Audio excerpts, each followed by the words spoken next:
Good evening, one and all. We're going to be doing some more artwork, but tonight we're going to be updating the sprite that I've been using. This is not my original sprite, which is why I want to correct that and make my own. I also want to upgrade its scale, and I can't do that on the original. The original, I believe, was made... What was the original made for? Sorry, the dimension. Stop glitching here. Okay, there we go. Original dimensions. 1, 2, 3, 4, 5, 6, 7, 8, 9, 10, 11, 12, 13, 14, 15, 16, 17, 18, 19. 19 pixels. That is way smaller than what my game is currently scaled for, which is 40 pixels, which I chose kind of arbitrarily, but it's actually panning out decently well. I won't say it's the best decision I've made in terms of planning ahead, but it's not been something that has caused immense trouble. Stand by just a second. I want to do a quick audio check because things are not behaving properly right now. There's something seems off. So we'll be done with this test in just a moment.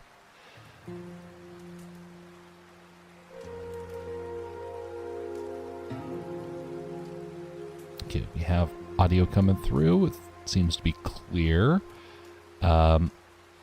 Try this.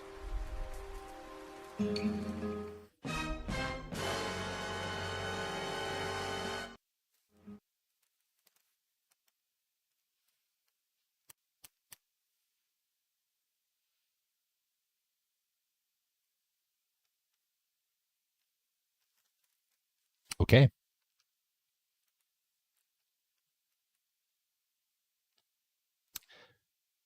Did it just kill the music?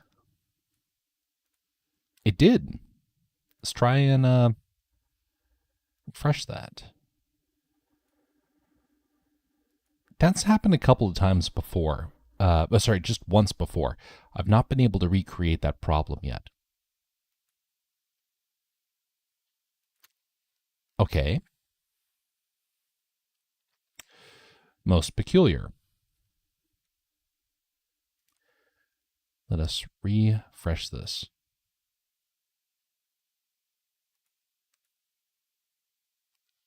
I gotta figure out what's happening with that.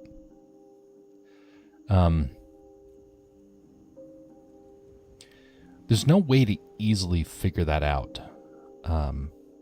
There is a way to do it, but it would take me about a good solid day of testing. Yeah, we'll see. Well, that's back. It's operational. Sound is working. Time to proceed. Okay. Dimensions.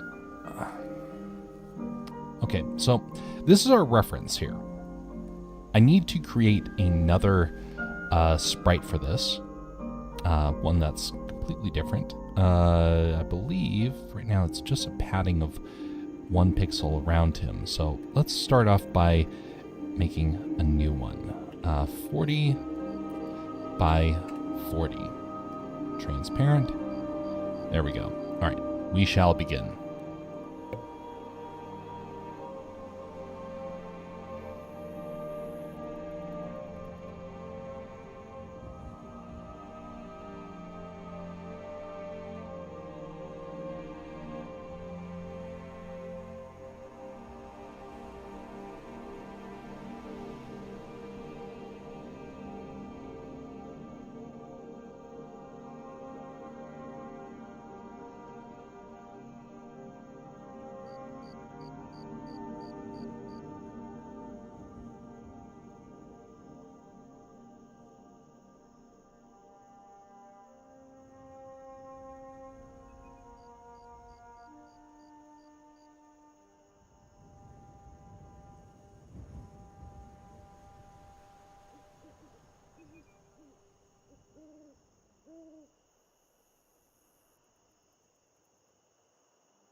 When you're trying to figure out another style, sometimes it helps out to do imitation.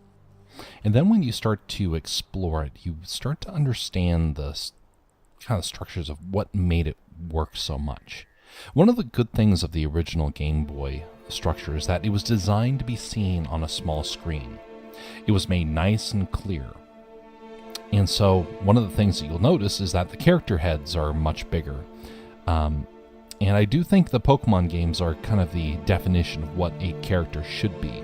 It's a bit exaggerated, but it's all with the intention of helping people to instantly know what it is that they're looking at, who they're looking at. They're all very distinct characters, and they all have a very common shape, though.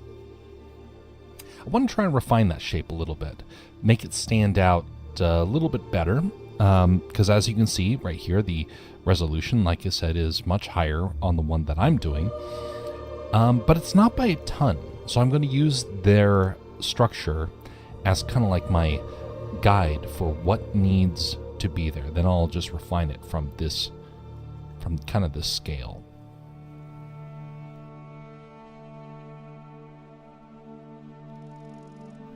One more thing. Someone mentioned an idea, and it got me thinking. There's a story I've been wanting to tell, but I can't find the right way to tell the epic that I want. This tool actually gives me the ability to get the first part of that story out easily without a whole lot of effort.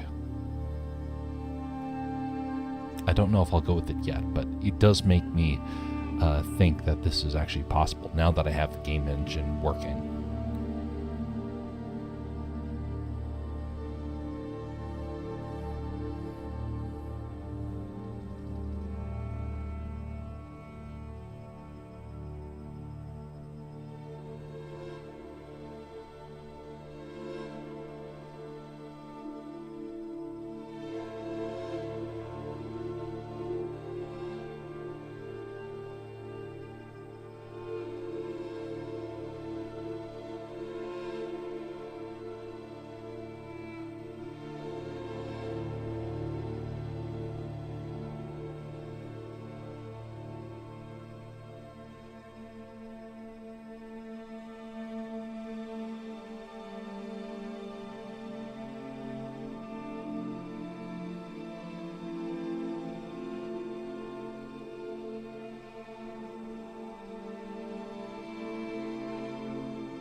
By the way, while I didn't come up with the original design for this, I did come up with a color combination, which is why I've been kind of color picking on the occasion, trying to get similar to what I had beforehand, because I spent some time on that one, but I didn't spend a whole lot of time trying to, stylize it to make it a little bit different.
North Carolina native says, I once saw a picture of a wolf with some Physical damage.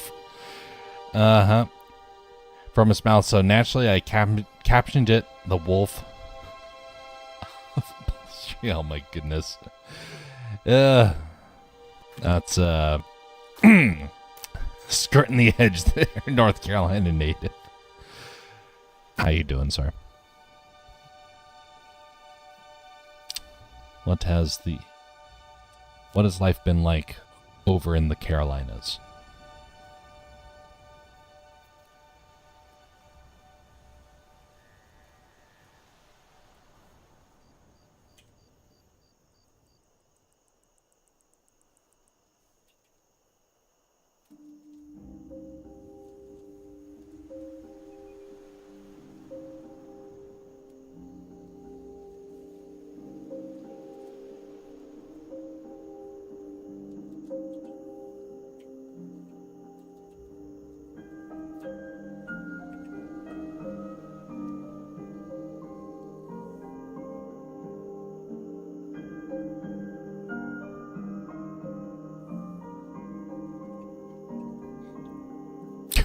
Coming hot tonight.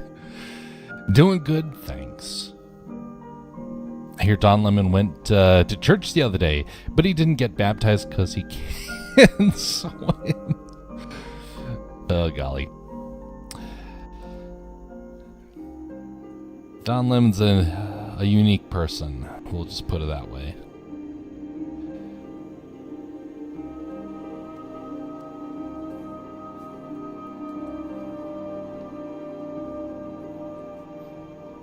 I did see that he did an interview, but I don't watch Don Lemon, and so I didn't know about it. But I have seen other people like commenting on it, and probably need to get brought up to speed about what transpired.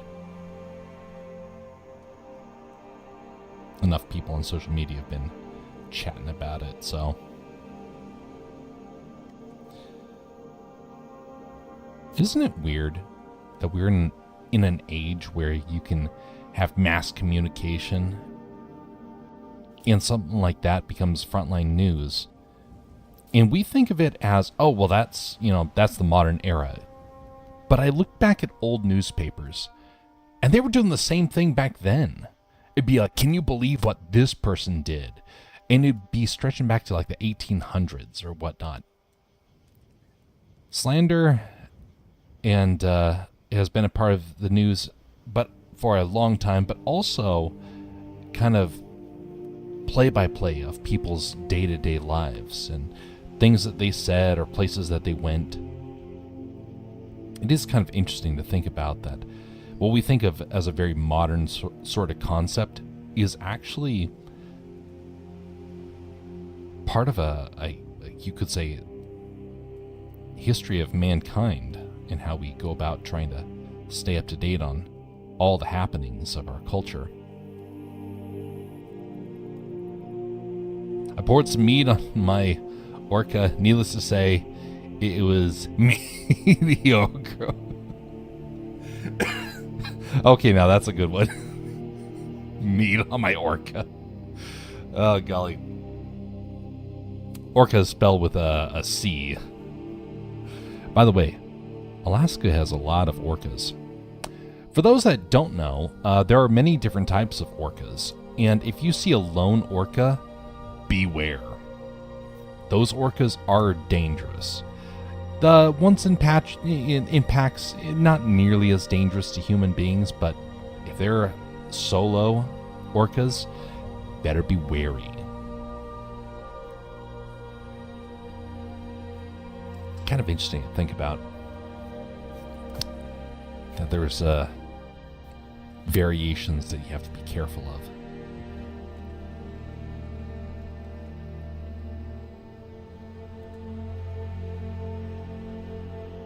Mediocre.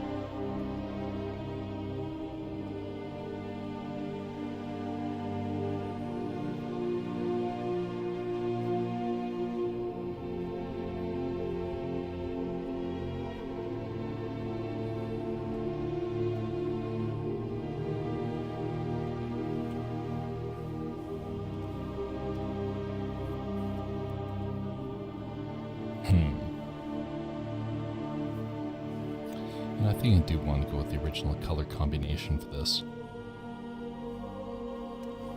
Just because there's so much orange in the image already, having it separated out like this is actually quite helpful.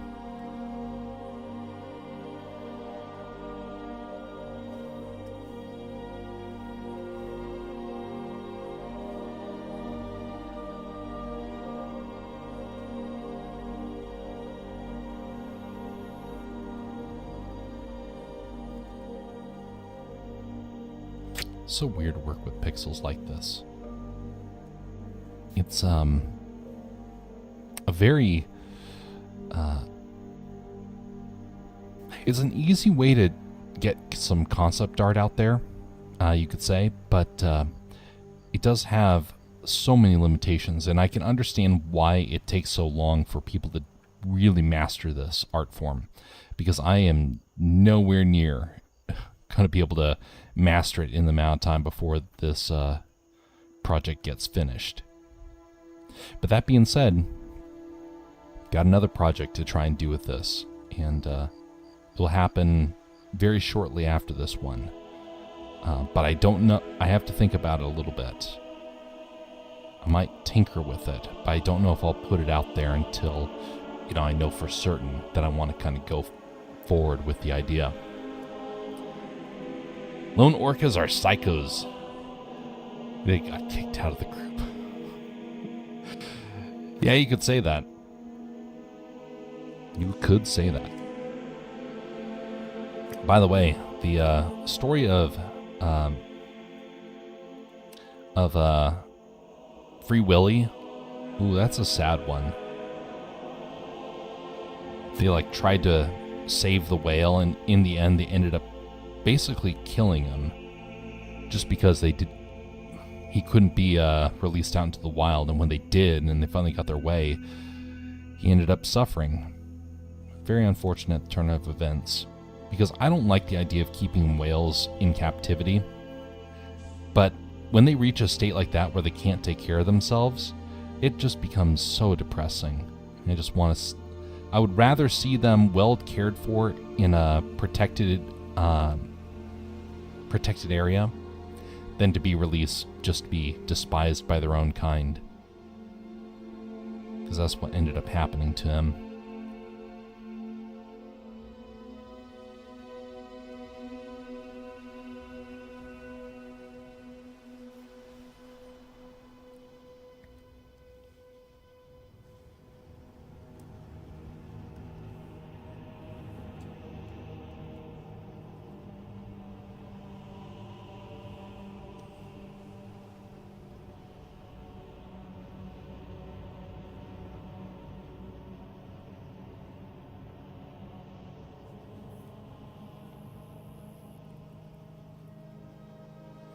They upped the ante on just doing vigils, so they became vigilantes.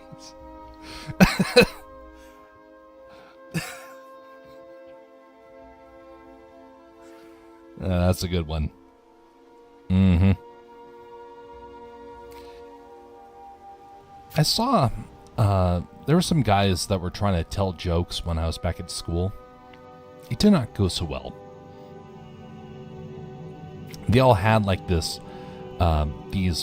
ideas of what they thought was humorous, and that's when I learned that a lot of humor is kind of restricted to a group, to an experience, things like that. But there's a couple of ones that do transcend age ranges and time. And the best type of them, as I've learned over the years, are puns.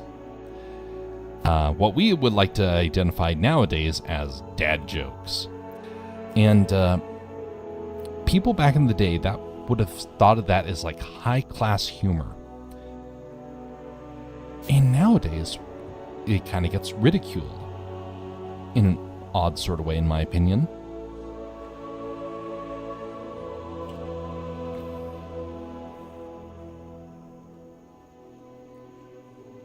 But it is intriguing to see.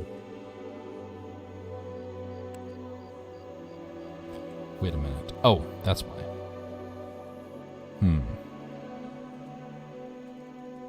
I don't want to go with that color. Just brighten up a little bit. Let's just merge this down. Oh, no, don't export the sheet. Merge that down. There we go.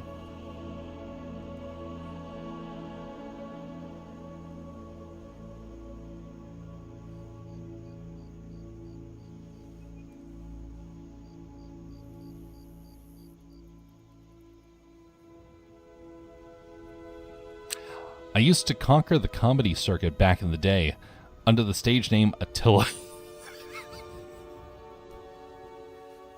Attila the Pun.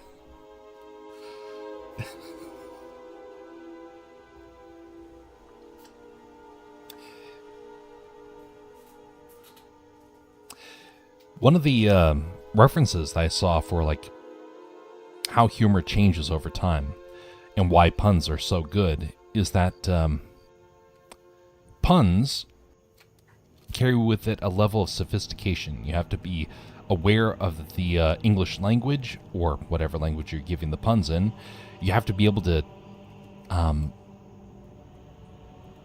prove that you are a connoisseur of the culture.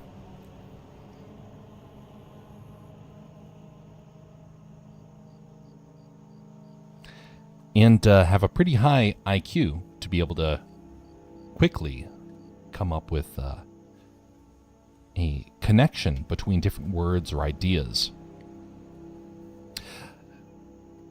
Now, I had friends that were like, nope, it's all about inappropriate humor. That was their, that's what they thought was high-class humor. Anything that was inappropriate is what they thought of as being, that's real funny. Oh, we don't think of those stupid dad jokes sort of equivalents. We want the inappropriate stuff. And interestingly enough, a lot of the jokes that they would have said back then, a lot of people would not laugh at it now. And I saw a video years ago that kind of mentioned about that. It was like comparing what people thought of humorous back in the 50s versus the 60s versus the 70s, 80s, 90s, and so forth. Very little of it, like, transcended each generation. Some of it did, but the list of things that didn't is actually quite high. Puns, though, were universal. Greetings there, Adar. Something like, what's the difference between a knife and my life? A knife has a point.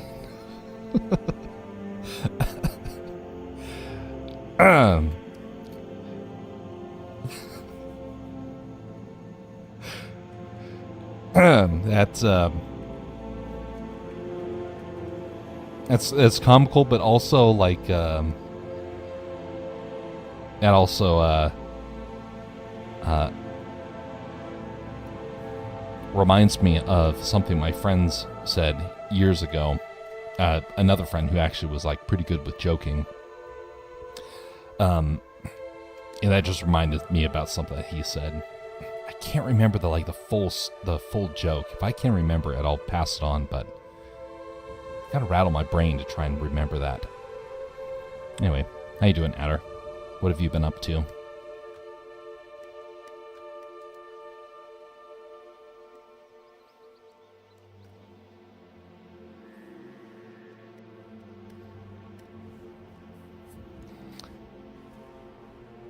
Self-deprecating humor is the best humor, says North Carolina native, because it doesn't offend anybody.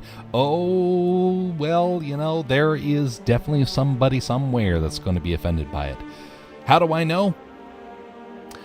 Because other people start to think that unintentionally you're talking about them.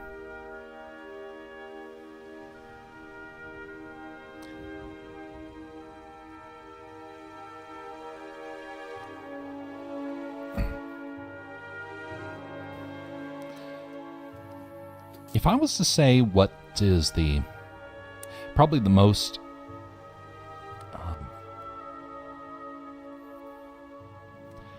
Some of the best type of humor that I've heard that refers to somebody is when it's comical, but it has a point to it. Kind of like what Adar was saying about life having a point. The knife having the point versus life. Because there's many times that we go through difficulties, and sometimes just to hear about it in someone else's life can make it a little bit more light for us. It can also get very discouraging for others.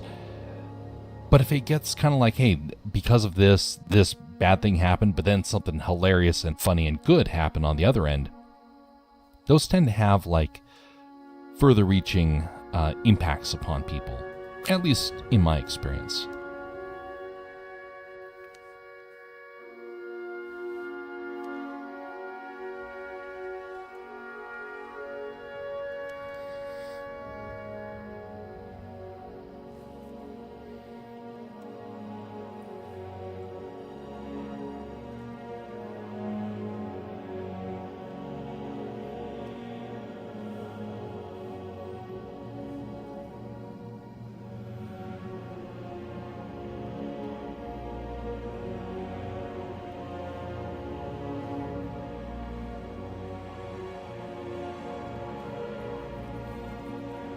This is looking off, and I can't figure out why.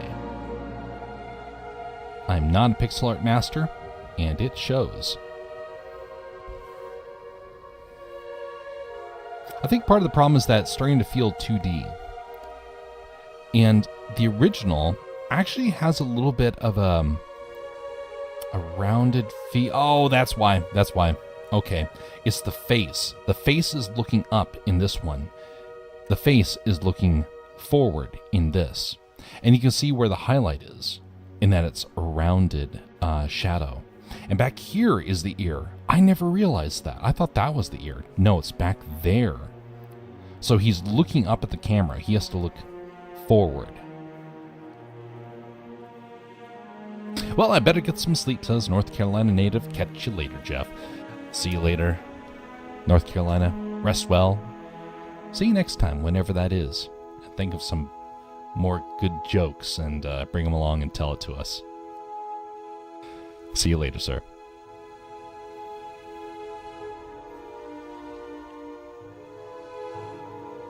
Okay.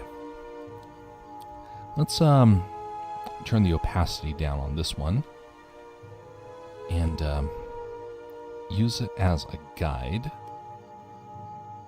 Let's start to correct this on another layer. We'll use red for this.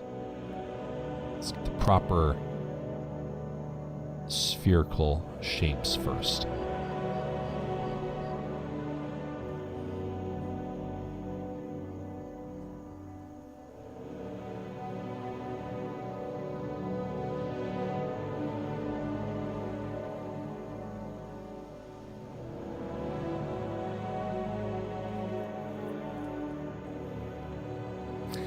Honestly, don't want to get political, but people will take offense to anything and everything nowadays.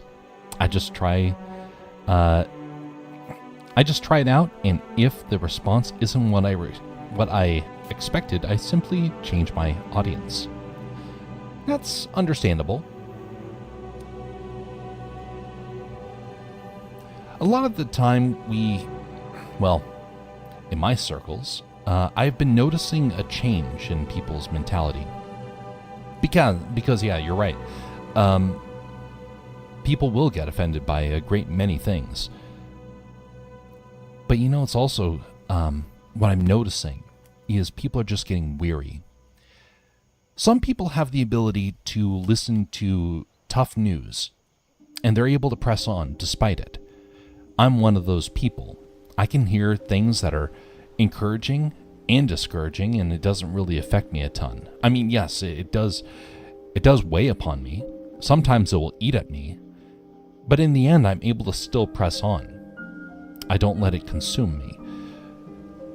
But I do know a lot of people where it does. It becomes all-consuming. And rather than just, be on your mind, it becomes almost like you're reliving a trauma.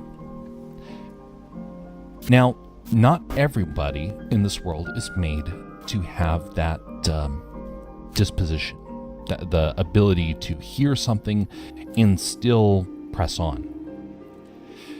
Now, there are some things that people don't get offended by as much, and I kind of wish that they would. A lot of it, though, has to do in terms of morals. I won't go into all the details because it actually does get pretty depressing.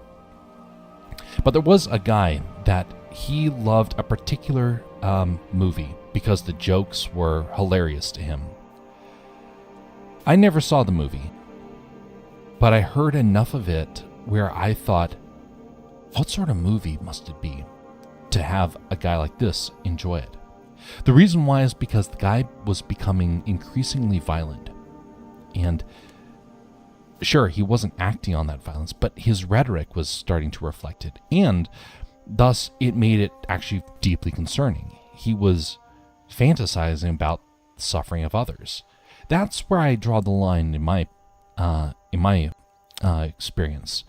Just because I've heard too much of that sort of stuff. And so for me, rather than it being political or getting offended by things, it's more like getting discouraged by the kind of the delight that can happen when people suffer. That's where I draw the line. But most other people, for them it is politics. And I can understand why. Because it does get to the point of where it makes them weary. But that being said, I don't get offended by that sort of stuff, so.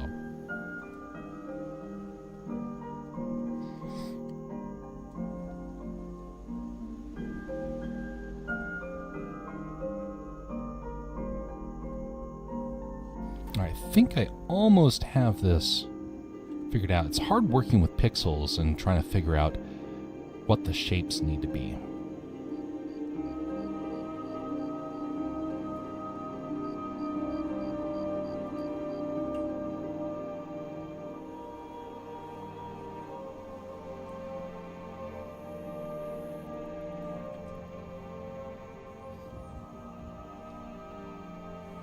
All right, now let's turn that back.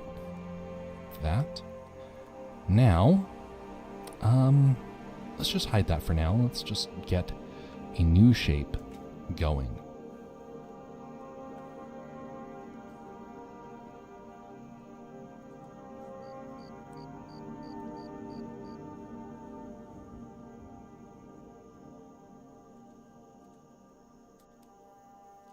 Whoopsies.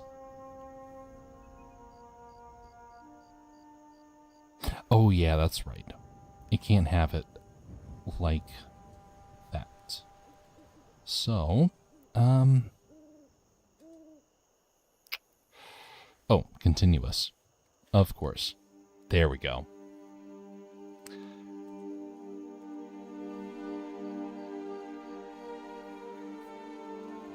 Yeah, I get it. So much stuff on the internet currently that it tends to increase all emotions. Positive, negative alike. But I won't distract you with the random conversation anymore. Yeah, it's fine. As I tell folks, I talk about anything and everything. For me, if I really wanted to stay like super focused and productive, I just go offline. I come online so I can be able to engage people. Otherwise, I've spent too many years being in isolation.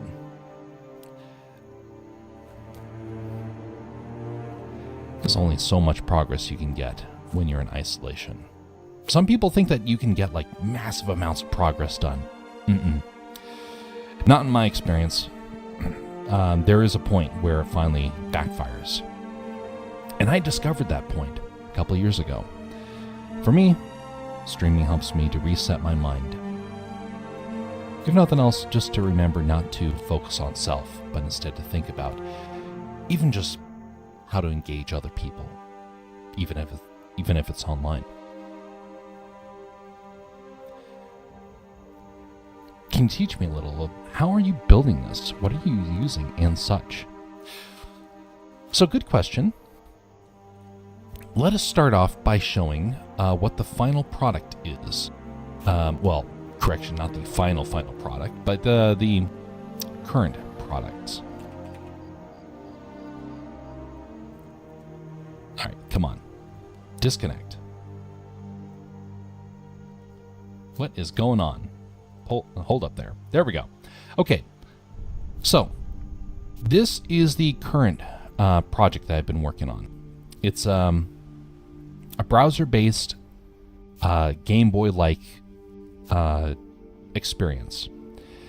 And there are a lot of neat features that you can be able to do that I never would have thought was possible with a JavaScript game. It took me a while to figure out how to do the mechanics of how to move around, how to be able to pick up items and whatnot. But now I got a lot more experience on it, and so far it's been quite fascinating. Right now I'm trying to figure out how to update the sprites. So right now, these are the mechanics that I can currently do in it. Got electricity and characters walking around. I'm trying to update the character because right now the character is based upon this, which is more or less a recolored version of a Pokemon character. I'm trying to update it so it's my own design. I am not good at this, and so thus I'm trying to figure out the whole process. I started off by doing some concept art of what I wanted the character to more or less look like. That is like 10% of what I want the character to look like, okay? Terrible first drawing. But the first drawing is not the one I want to go with. It's probably the 5th or the 6th or the 7th drawing that I will actually work with. So right here is the reference. I blurred it out so I could be able to kind of get the color combination correct. Then I started off with my first concept. Have it as a helmet, have a visor on it, and then I thought that looks a little weird, and so I'm trying something else. And this one was the wrong angle, so I am now trying to get it correct. I'm starting off by drawing this, what kind of looks like a bird cage. This cage around it tells me where the face is supposed to line up.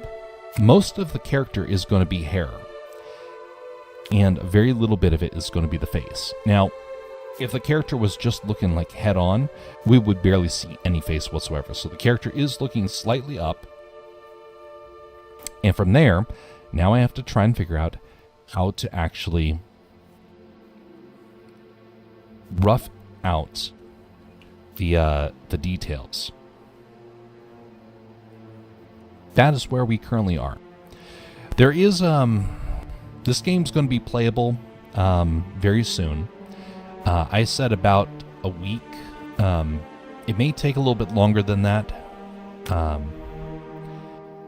And then afterwards, there are 2 games that I want to make. I don't know how possible they are at the current moment. One of them would be relatively simple to make. It would be using most of the same features, maybe 2 or 3 other major features. But actually would have a story and would be about maybe a 15-20 minute playthrough minimum. So that's one idea. And the other idea is a far more complex one that I would actually need to get like a lot of help to try and make all the pixel art for it, because I would not be able to do it. This all started as an experiment. So right now, I'm learning the process so I can be able to use it in the future for the website that I've been developing. And right now, I don't think that my website is probably benefiting as much as I kind of thought it would, because I got distracted with this game concept. And that's where we are right now.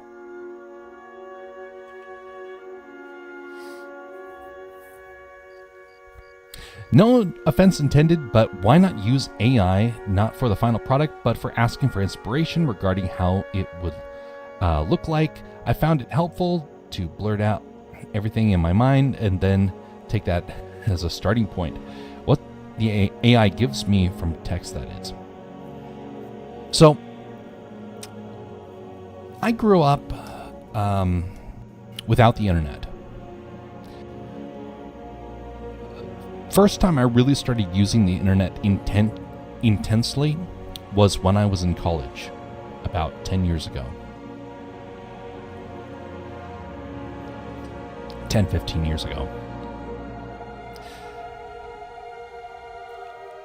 I learned something over my years, because I've been watching as each one of my peers that I graduated with falling away in terms of their skill. Some of them have already retired, and they're suffering for it. I'm somebody who views tools as useful, but AI is one that I can never do. The reason why is because every muscle in the body can be replaced with a machine, except one. Your mind must never be replaced by a machine. In tyrannies throughout history, the first thing you would want people to do when you're about ready to take them over is you would get rid of their brain power. You would either stop educating them, you would distract them with food and entertainment, you would indoctrinate them. AI is the indoctrination phase of breaking the West.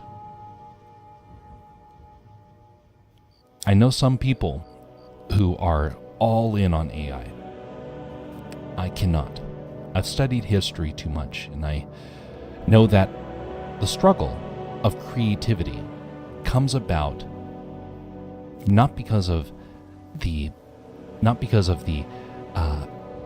recycling of ideas through a tool like an AI, but through lived experiences.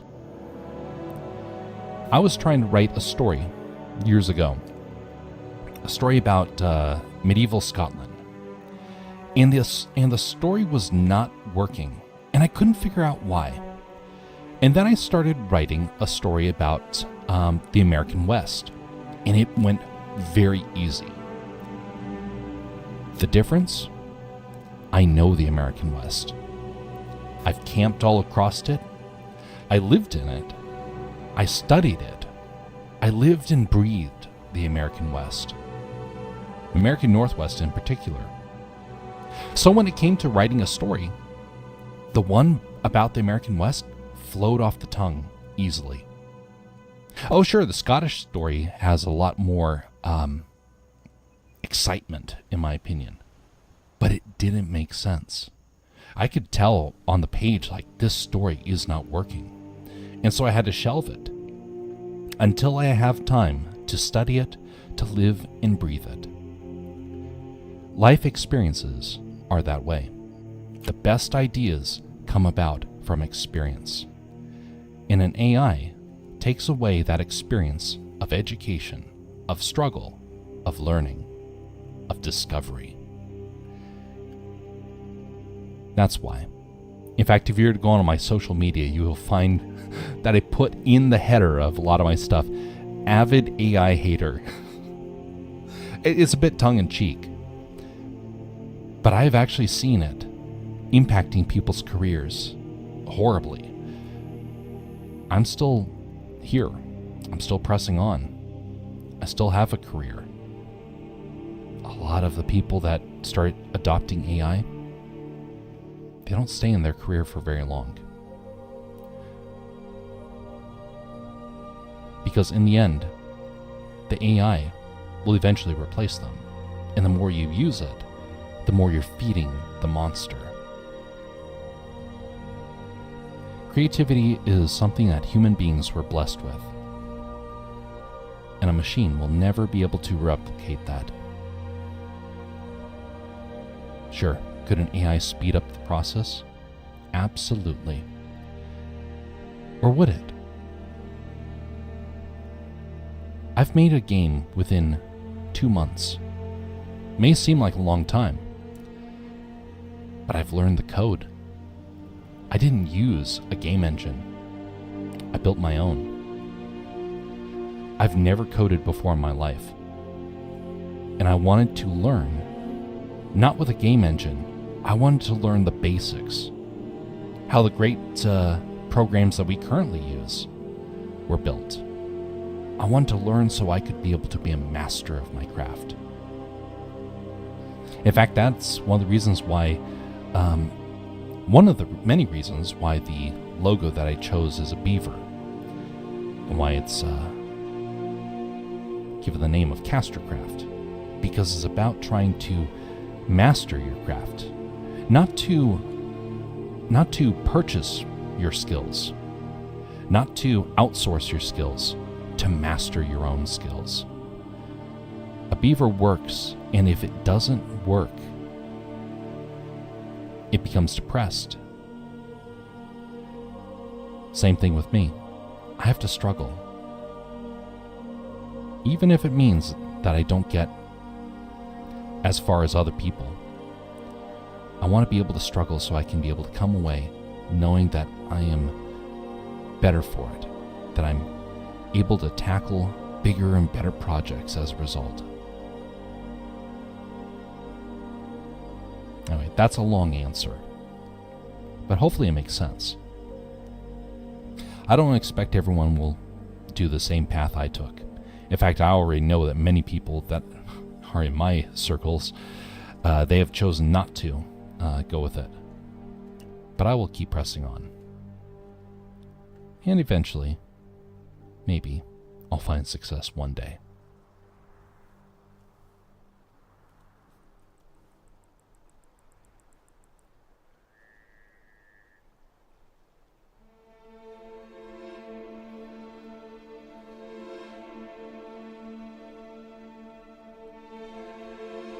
That's one place I'll agree with you. I learned coding before AI, so I had to manually resolve any problems I face. That kind of pushed me to learn a lot compared to LLM, fix this. Yes, indeed. There's a person that I worked with for a short time. They were using AI to write their emails. One day, a person came over and asked, "Hey, I need help. I can't figure out how to finish my email." I looked at him like, "What? You couldn't finish your email?" It seemed a little weird to me. They were actually losing, like, their writing skills in real time. You could see their work plunging every time they used the AI. They themselves couldn't identify what was wrong. And it frustrates me that the youth are the ones that are going to suffer the most. It's very frustrating to me. I hope to be able to help them, but I don't know how. Not yet.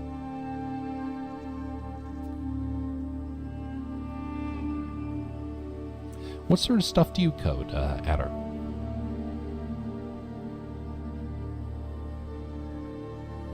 Definitely makes sense. I don't agree with a lot of it, but I can see where you're coming from. That's one of the things that I've told people throughout my life. Not everyone's going to take the same path. I've chosen a path. I have very strong convictions as to why. I can point people to that path and say, "Hey, folks, come along. Take the challenge." But I don't force people down that path.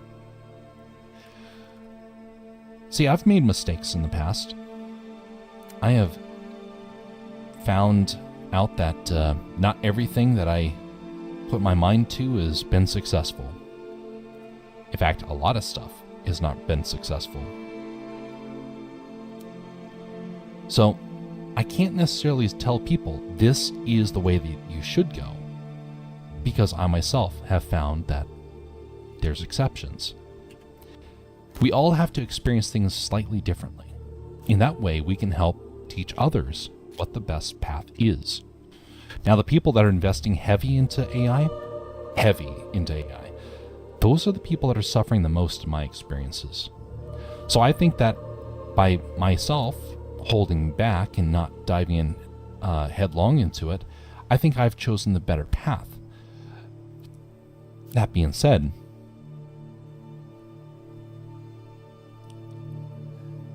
I don't know if everything that I've done has been the best path in regards to this. So I can't go out and tell people do as I do, because I myself am learning limitations of some of my own techniques. But that's why we all have to have those experiences, so other people that come after us can see, compare, and make their own decisions. I like to say to people, we'll get together one day and write a book about the best path based upon how both of us went out and how we came back together and, relate the life experiences. Maybe it's like alcohol, don't use it while the brain is developing kind of thing. Indeed. Indeed. A lot of people are going to be hurt as a result of the industry collapsing the way that it is. I personally don't think that's going to rebound.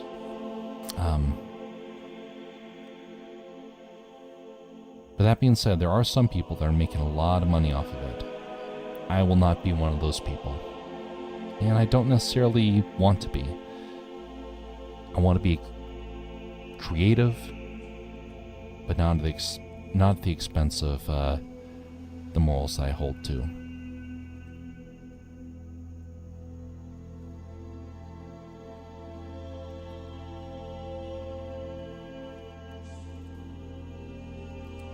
Okay, so far,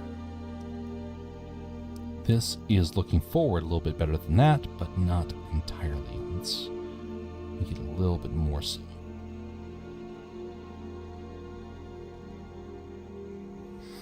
I did not know how to code until very, very recently. And I was given a very short time frame to actually learn the software, to learn the techniques and start coding professionally. And I only really did websites. I never tried doing anything like this. This, I thought, no, I'll never be able to figure that out. And now, lo and behold, a couple years later, here I am actually trying to do this. There is one person that I know who has decided that he doesn't want to try anything. No struggle whatsoever. Because, it hurts.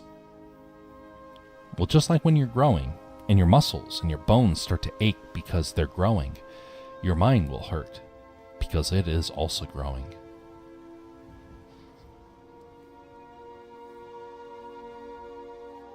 Sometimes we forget that, and we just want the world to be super easy, and unfortunately, that's not where the greatest strength comes from.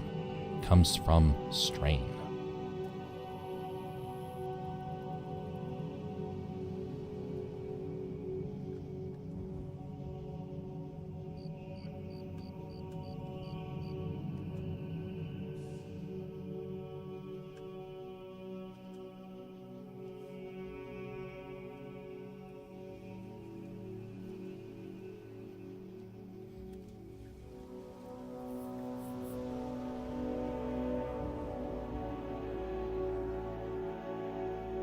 Code anything and everything I need/think of. Excellent. That's a good skill set to have. Which coding language do you prefer?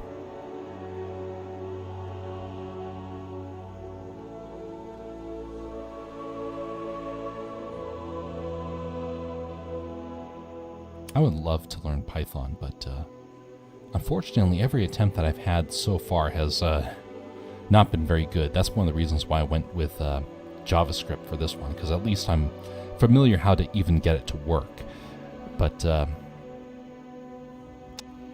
if I was to pick and choose, I probably would go with that for the next project.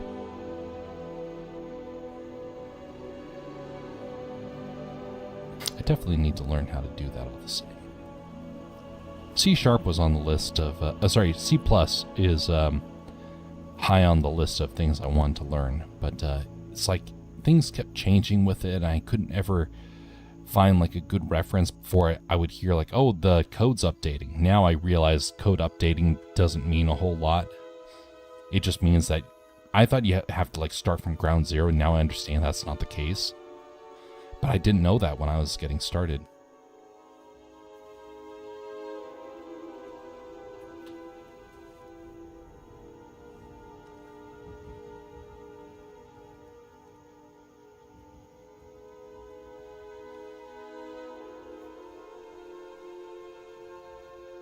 Where's BizMaster when you need him? I need to consult him about what I'm doing wrong on this design. So I'm obviously messing something up, and I can't quite figure out what it is. It just is not looking the way I was kind of expecting it would. It looks like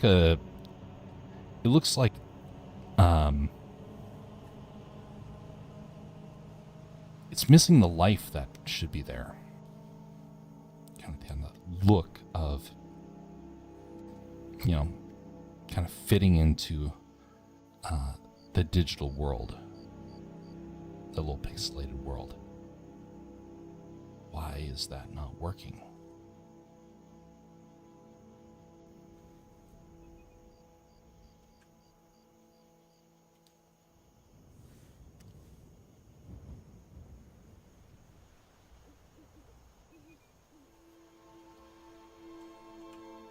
That helped.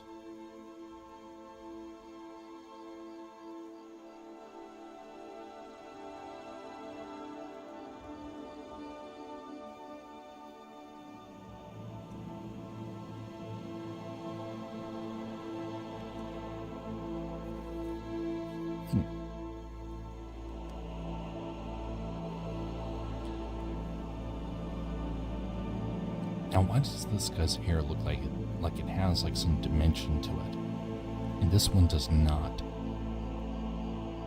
Oh, one of the things that they have on it is that they actually have a middle line, so it actually helps out with the inverted look. I should probably take a cue off of that, because otherwise I'm going to have to be struggling to redo the hair in each direction of the character's walk. This is I don't expect this character to be finished by the end of this stream. I'm still learning, so hopefully we'll have it done though by the end of a day or two.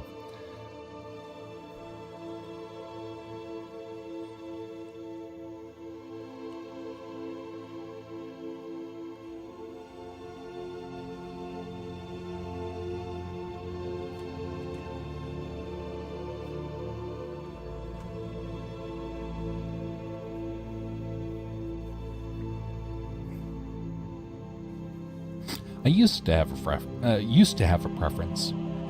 Did everything in Python initially. Then my little experience taught me that each language has its place, except for Java. I hate Java.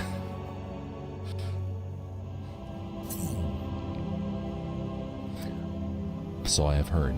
A lot of people share that opinion.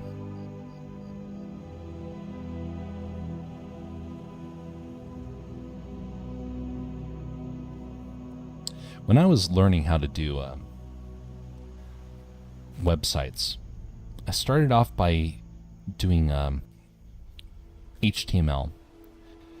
And I started realizing, oh, this isn't actually all that sophisticated. It's quite simple, actually. And it had me a bit surprised by that. And then I started learning how to do, like, actual integration with JavaScript. And then I started realizing that there was also another thing that could replace HTML, PHP. And man, I came to really like PHP. But the limitations have finally, after years of working with it, have finally become apparent to me. And I'm realizing I need to learn more JavaScript for some of the websites I've been trying to work with. Because there are problems with PHP. And if you're on a budget, you'll soon be hating yourself if you go only PHP.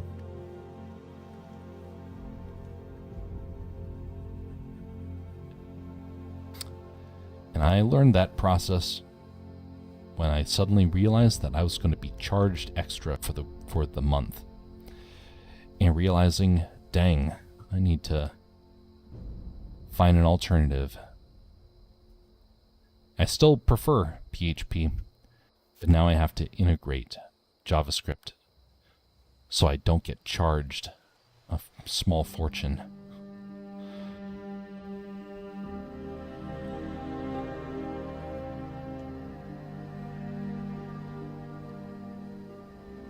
And now that I've done it a bit, I actually kind of like it. JavaScript's not the easiest thing in the world to learn. It's been the most frustrating thing for me to try and wrap my head around. But now, I'm not scared by it anymore. It took a long time to get to that point.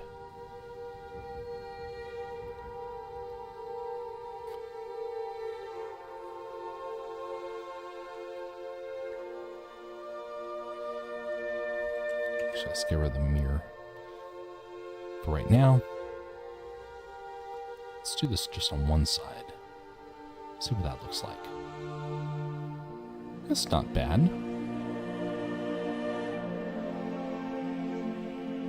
And that way it still will work for the back and forth.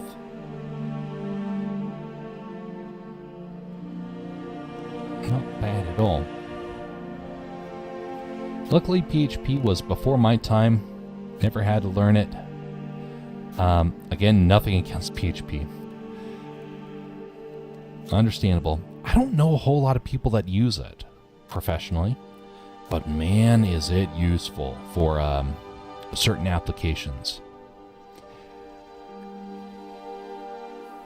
I would have pulled out my hair with if I had to try and pull off a commission that I was tasked with. It was when I was just realizing that HTML has limits. And then I started looking high and low for an alternative. And people were giving all these other suggestions. And in terms of just websites, PHP is a hard one to beat. But it's not perfect. But it is a standard in many ways because of its easy integration with SQL. There are other options out there, I know that. But when I was first getting started with it, when I was first starting to find an alternative, that really became like an important part. Now, I find more and more websites are now starting to use it. It's incorporating something that is very important. You know, something that my college roommate told me about when he was like, you need to learn how to code. And I was like, well, I don't even know where to start. And he pointed to his computer and to some of the language he was typing in and saying, I don't know what it will be, what the best solution will be, but here's a list of languages to start thinking about. PHP was not on the list. But since then, I've come to realize that he was actually, might have been showing something that was very similar. I never would have thought to go with it, honestly. Just as I probably never would have thought to go with JavaScript. I heard terrible things about JavaScript, and so thus I avoided it. I never bothered to learn it.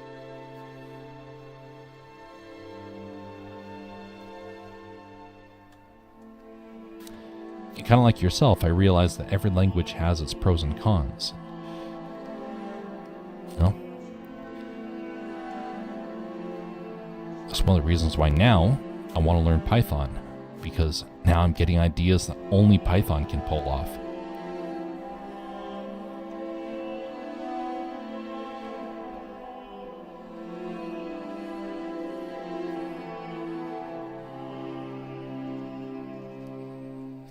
Kind of has a bit of a Spock look to him. I could lean into that. I'm not opposed to that sort of concept. If nothing else, it's a better design than this was. Slowly but surely, this is actually looking like a character I can work with.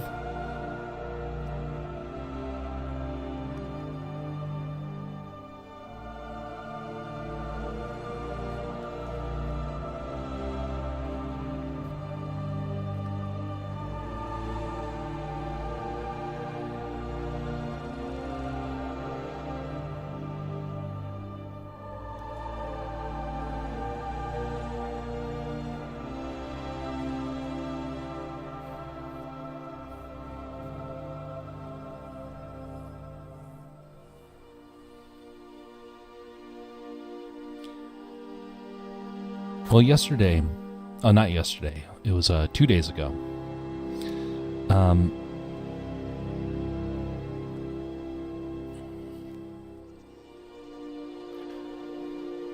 Was it 2 days? No, 3 days ago now. We finally started using Twitch again after many months away. And man, it's been a weird experience going back to it. Honestly, I do like the platform a lot.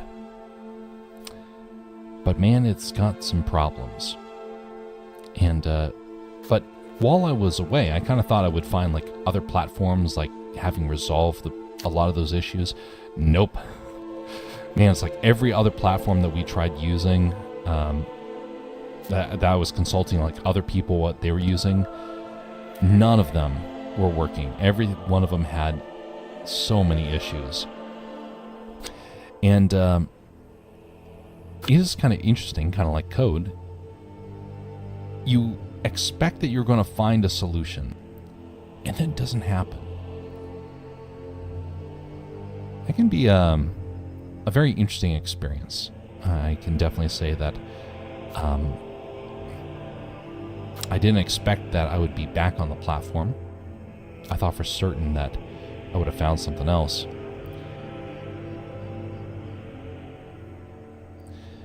But similarly, kind of like JavaScript, I thought I would never return to it. I thought I had learned a little bit that I needed to. Then I left it. Now I'm back to it. Kind of fitting that would happen around the same time that I would be going to trying to work with JavaScript. It is a bit quieter, though, I will say that, when you've been on for this long. I personally love C++. I don't know why, it just has that vibe.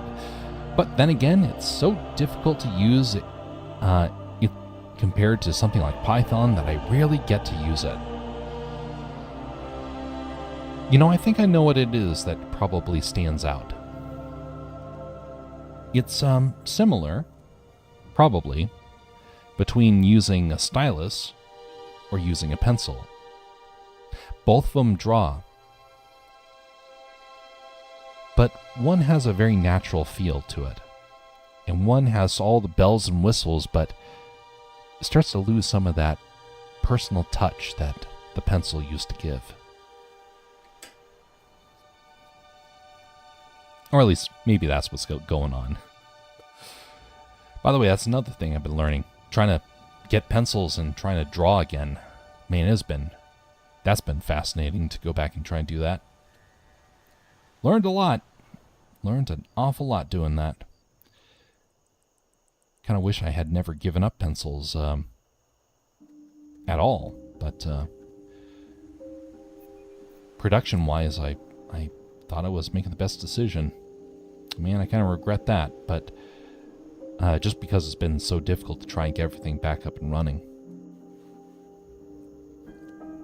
Trying to replace all my art tools has been a bit spendy.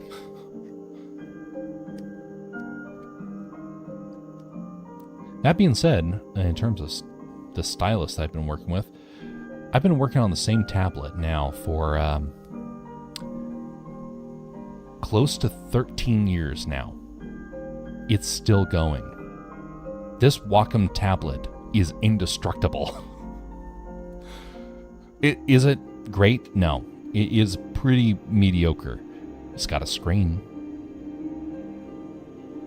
And it's not a touch screen, so I don't have that nonsense happening for me of where it like starts glitching all over the place.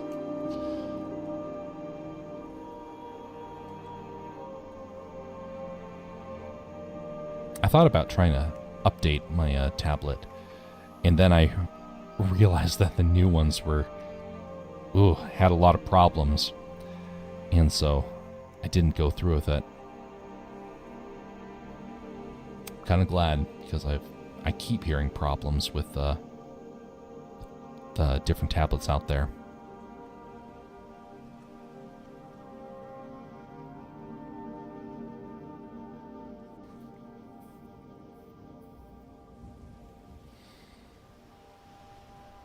So after we get this project done, one of the things that is going to happen is I'm going to focus on trying to finish up the story Milo and the Demon Bear. That story has been in development for a while now. It's almost done. Should be done later on this year. I put a lot of time and effort into that one. And I really like where the story has gone. I don't know how many other people are going to like it, though. Like, I was realizing that as I was, like, doing some of the finishing touches to the overarching story, and realizing it lends itself to a historic audience, probably, well, a historic and American audience primarily. And other people might not enjoy it in the same way. So, yeah, it's going to be expected. Some people are going to enjoy it. Some people will probably think, what's the point of it? But I'm going into it with that realization that will probably happen.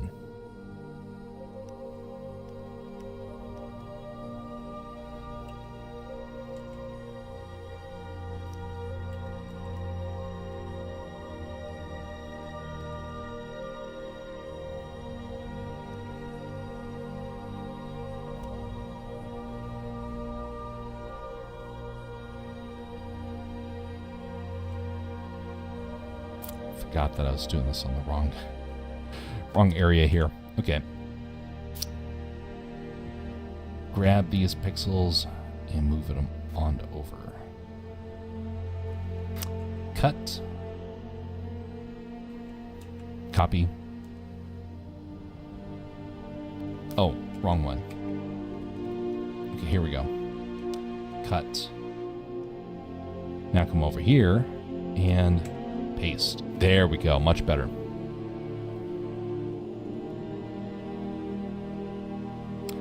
Let's save this. Clear 5.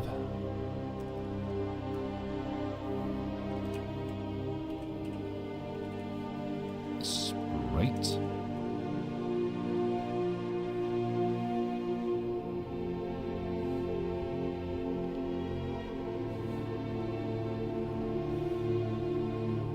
There we go. Okay. Bring that back. Yeah, that's, in my personal opinion, much better than that ridiculous looking attire.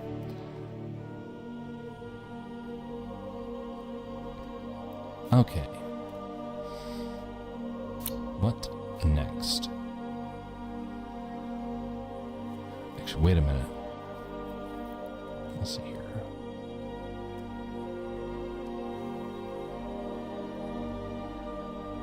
That's actually a good point here. Gonna bring these pant legs down just a little bit and color them.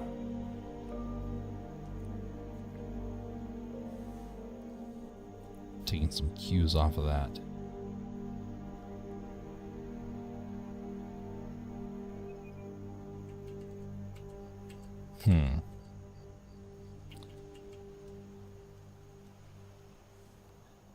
And let's brighten it up for a little bit along the edge. There we go. Maybe mute it a little bit.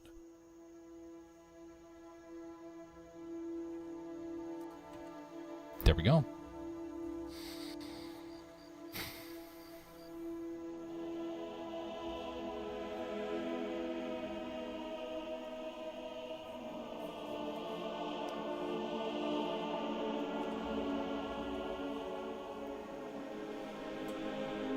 Did it on the wrong layer again.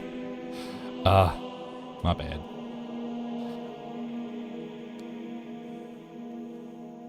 Cut. Come over here and paste. There we go. Gotta make sure not to do that anymore. So now one of the benefits of having these things separated is that now I can be able to animate them separately. Do I need to go into the animation phase right now, or is there something else I need to do? I mean, this is the stand-in game right now, and there's the much more sophisticated game with actual story is going to come out later on. I got to figure out what that story needs to be. I got the idea, and it will have to be a different resolution too, because I want it to be a bit more fancy. Yeah, we'll just run with this for right now. Okay, so let's take some cues off of this. So when the character is walking, the arms and the feet shift, but the head doesn't really do much, but it does bob up and down. So let's give that a shot. Let's look at what that is like. Let's grab the color palette, cut that off, and come over here and paste it. So now we have that right here. Colors. And we have our grid there. Good for that. Let's try getting the bobbing action going. So we want to bring up the... okay, what is it? Frame, new frame. Oh yeah, that's right. We have to go down here. Or we can do the new frame, duplicate. Okay, Alt D. Alt D? Okay, yeah. Alt D, and then there's Alt M. So we're going to do Alt D. Let's turn off the mirror.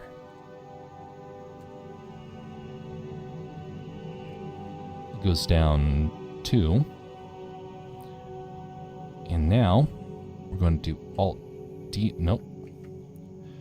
Going to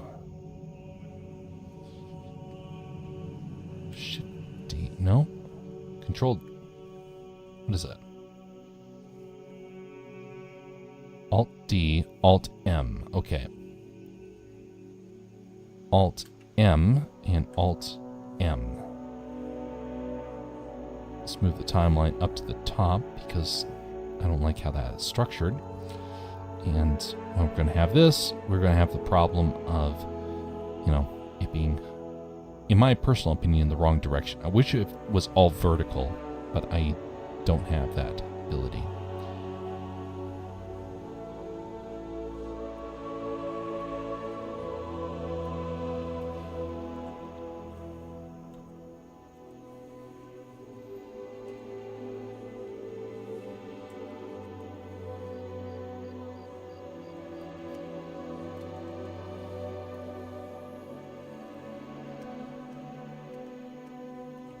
Got a bit of a problem here. Okay, move that. And then this one goes up, down, up, down. Okay. Grab both of these. And now Alt M.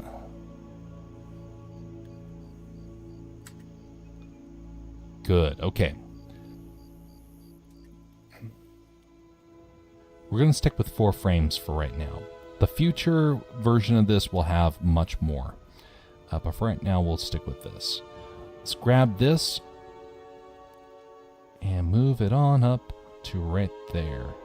Let's take these two and move it down below. Okay, so now we're going to start moving him.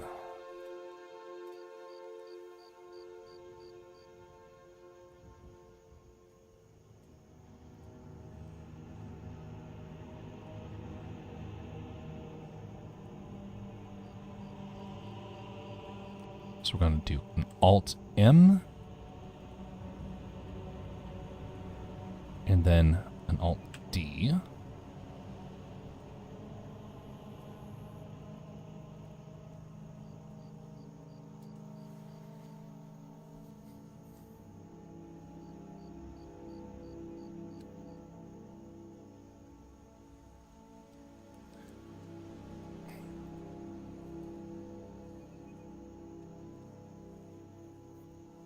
Okay, I really have to go now. Thanks for the great conversation. All the best.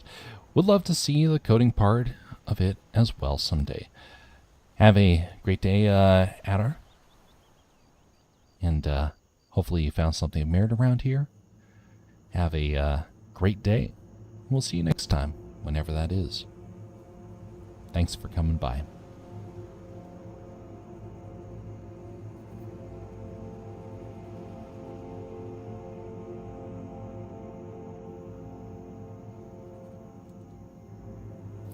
Let's see here. It's going to be reaching forward. So we're going to have this orange get pulled down just ever so slightly.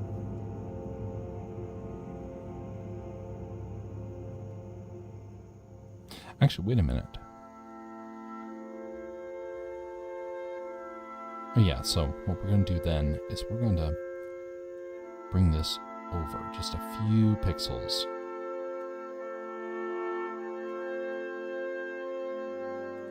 We want to look like he's walking forward and thus need to have his foot loop in a little bit.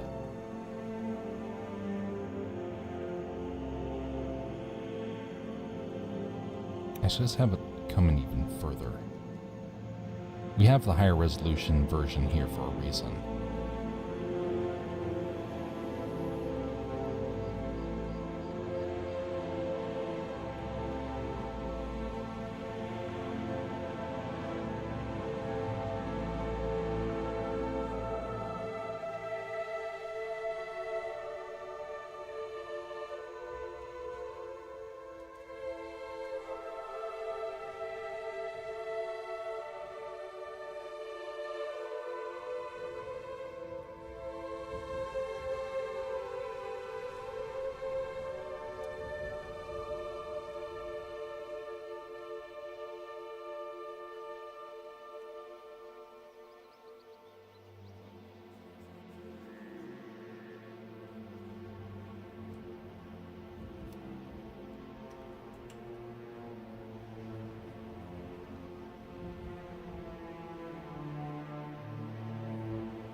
Four.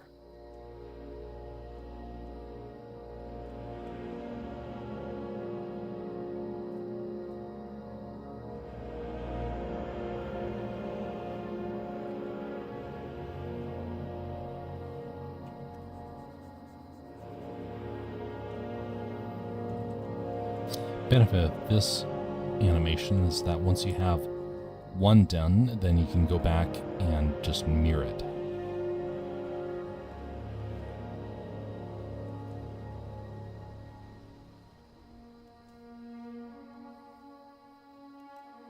Put the hand in shadow back here.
How do I flip this? The option is missing.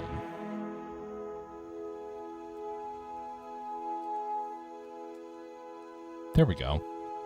I wonder why that wasn't showing.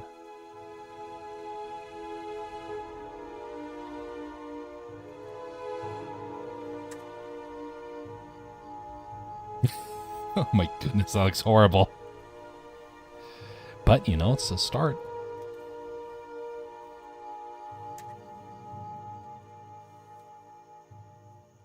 Let's see here, what's going wrong with this? So it looks like it's doing more of a jig. And his legs aren't really looking like they're moving one way or the other.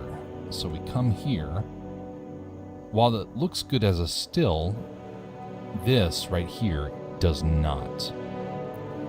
So we're going to correct this. It is amazing the things you learn when you see it in motion.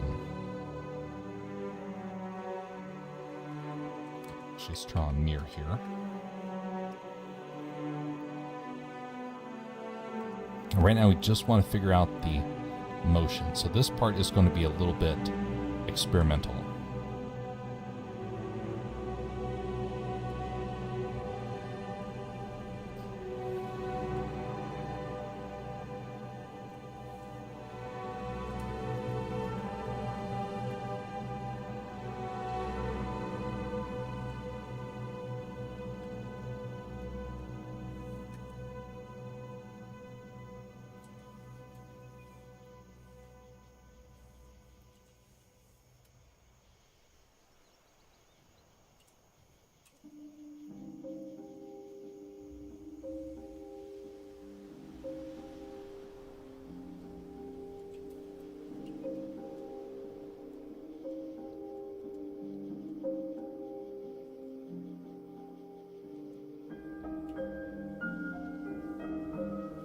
Bring the arms in a little bit. And actually, let's shorten them up.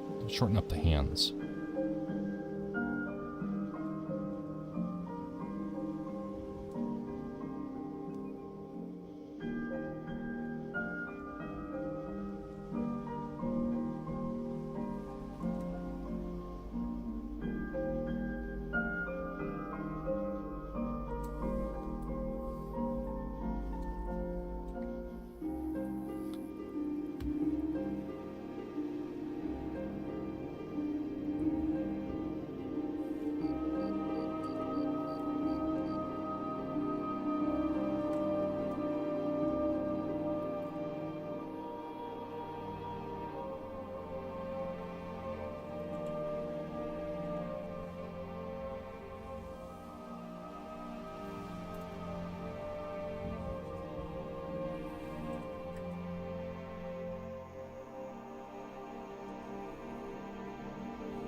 That's not bad. We'll run with that. Run with that for right now. So let me clean it up a little bit, and then we're going to duplicate that.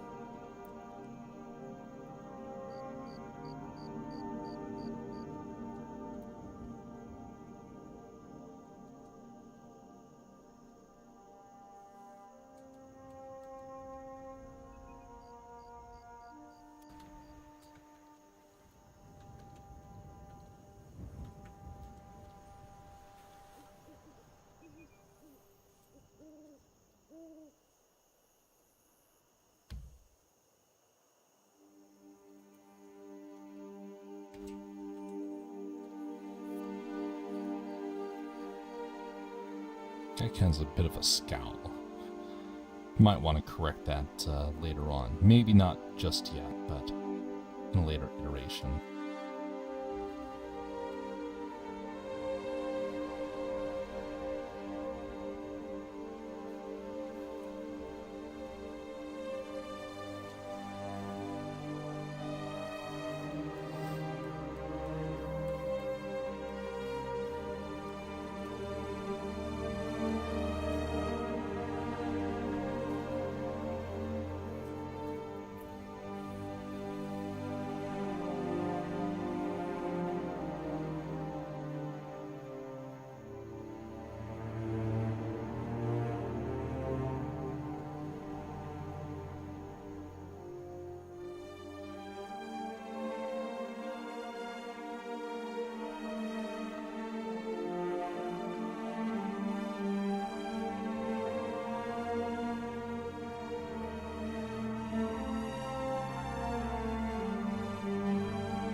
That's a little bit better. Might need to slow down the animation a little bit. Maybe it'll look a little bit nicer when it's like that.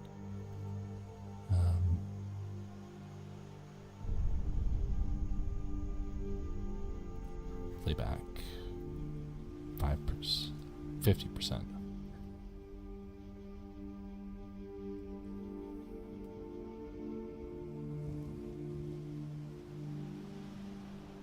Okay, that's much better.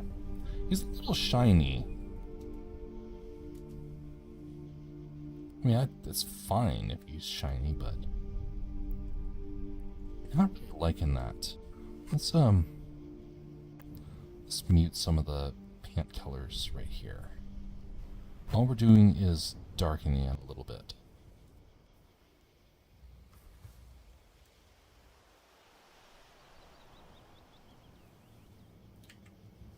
wait a second.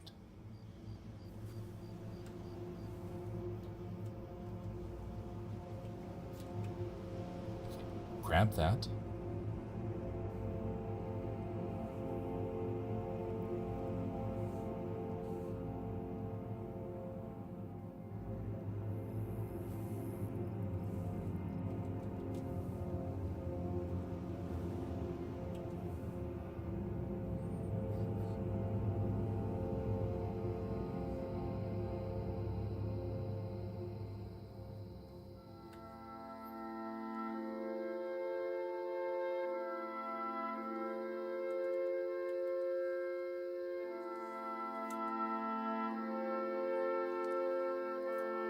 That's a little bit better.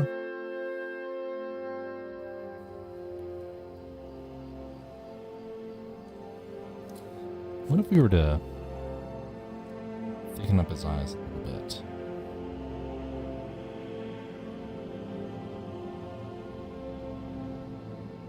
Maybe he won't look like he's scowling so much.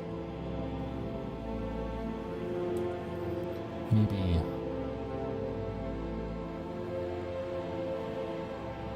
mute his face a little bit.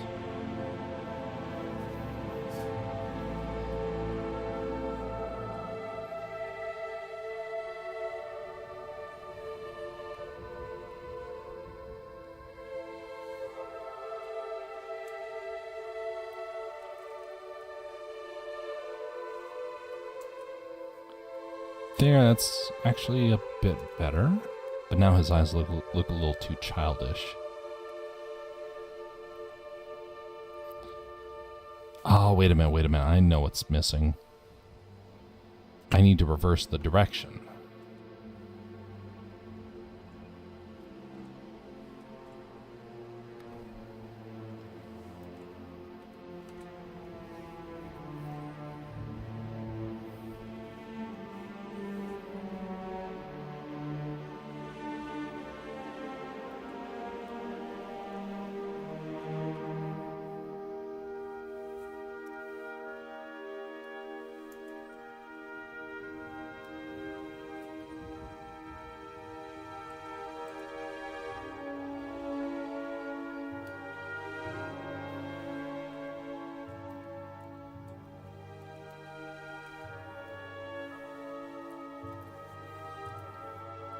I was trying to increase the speed again.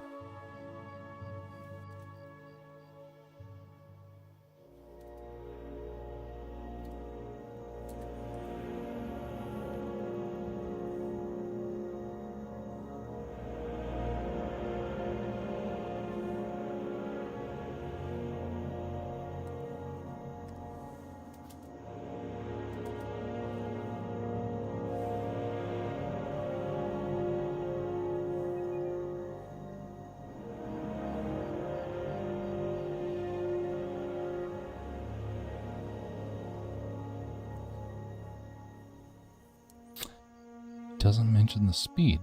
Interesting. Oh well. That's decent. So,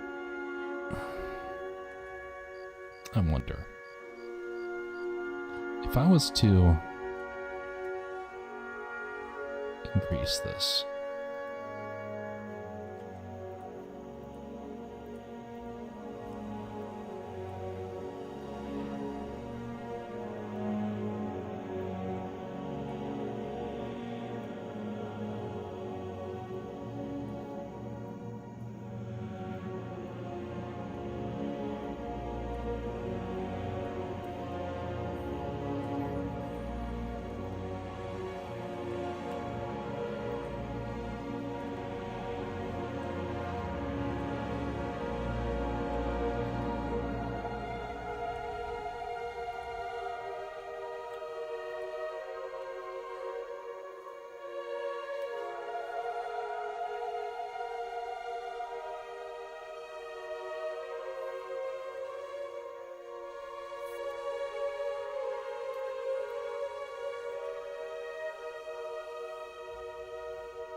This might be too much.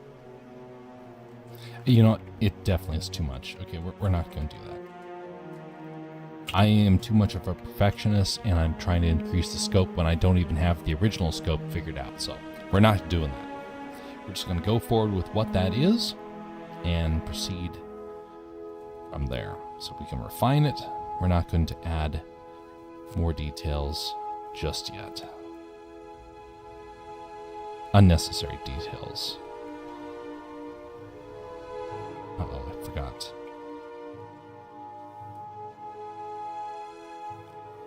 Turn that off.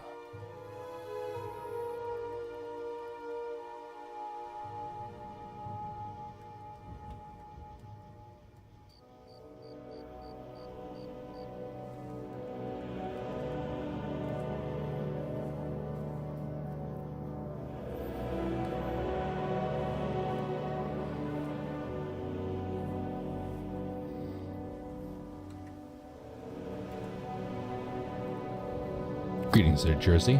How you doing?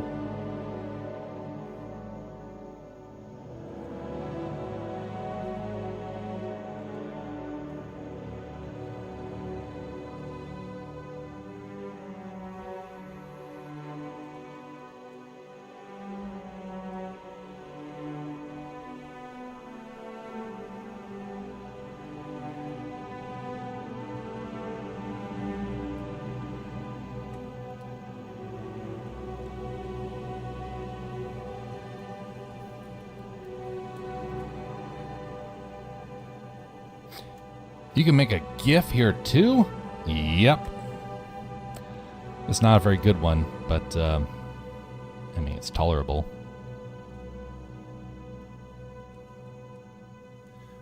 I wonder, can you even export it as a GIF?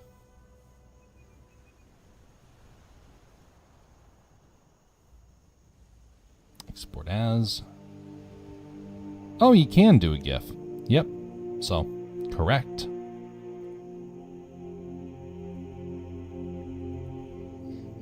I want a little bit brighter shoes here.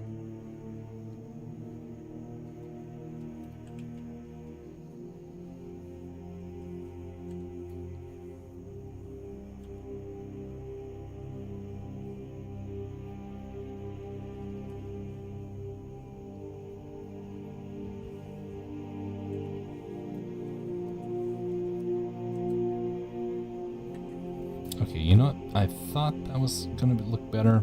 Then actually it turned out being.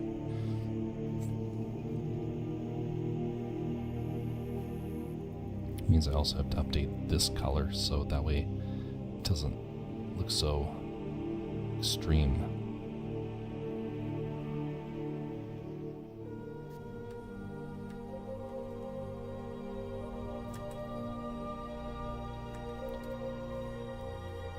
You know, that did not turn out so well. We're going to go back into what it was beforehand.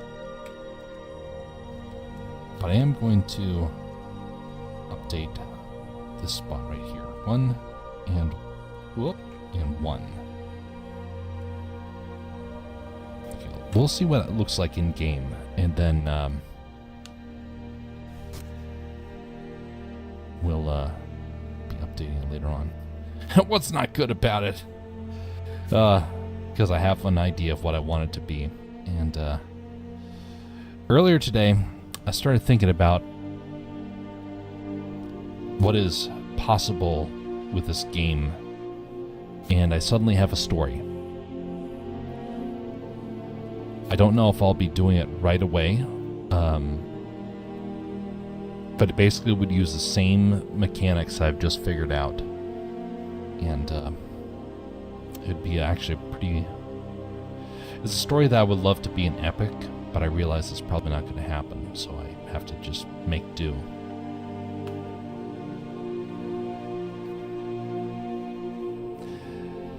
But I just checked the price of Adobe After Effects, and wow! Who pays this much? I'll try the free demo for a month, but I guess I'm stuck with CS Paint for animating. You know, Adobe is a bad company. It is a horrible, horrible company. I invested heavy into their products early on. I really liked them. They had a lot of features that I wanted to use, and it seemed like Adobe would just keep getting better and better as time went on. And then, one day, it stopped. Their tool became cloud-based, and the need for After Effects started to wane. The cost doubled from what it used to be. And then, when it became too expensive for me to afford, I got rid of it, and I replaced it with all either pay once or free software. I have been Adobe free for now years. I will never go back to them. After Effects has a lot of neat features, but almost everything that I used After Effects for can now be done with Blender.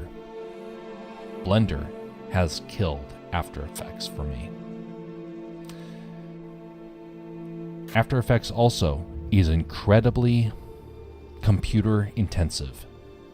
Simple animations will start to become nightmares for you. Any other program is better than After Effects at this point. Avoid it. Avoid it like the plague. Their company is going to disappear. And you better get used to other tools. So that way when you become familiar with it and other people start to panic because they can't switch, you'll have a leg up. I saw a few great videos and shorts on YouTube on how easy it is to make a simple animation and movements. You can create bones, mesh thingies with our super advanced. Oh, you want to see how easy it is to do bones and mesh thingies? Jersey, I am going to tell you very clearly, Blender does it 10 times better. After Effects is advertising because they are desperate to get people back. I used to do puppet animations with After Effects. I since have gotten much better with Blender. Let me show you what you can do with After Effects. And then I will show you what you can do with Blender. See, After Effects came out with the puppet tool years ago. It came out with a lot of other neat features that really made a lot of sense when it first debuted. And around the around 2010, 2012, it was the gold standard. Well, that's what I thought. See, around that time, I started also hearing that you could do the same sort of thing with 3D animation. But I couldn't find any references for it. And so I thought, well, I'll still make the investment. And man, did I pay. My roommate told me, he said, don't do it. Go with instead of After Effects, go with Blender. And I did not. Okay, where is this?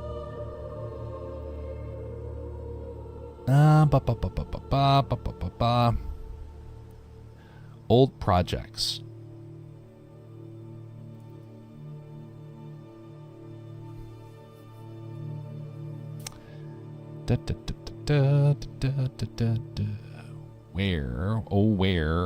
Where did it go?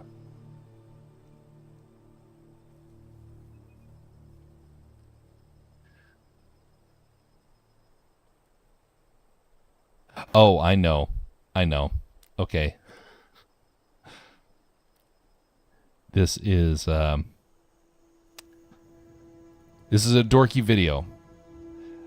But I will, I can safely say I've overcome the dorkiness, and I won't play the whole thing. I'm just going to play a brief moment.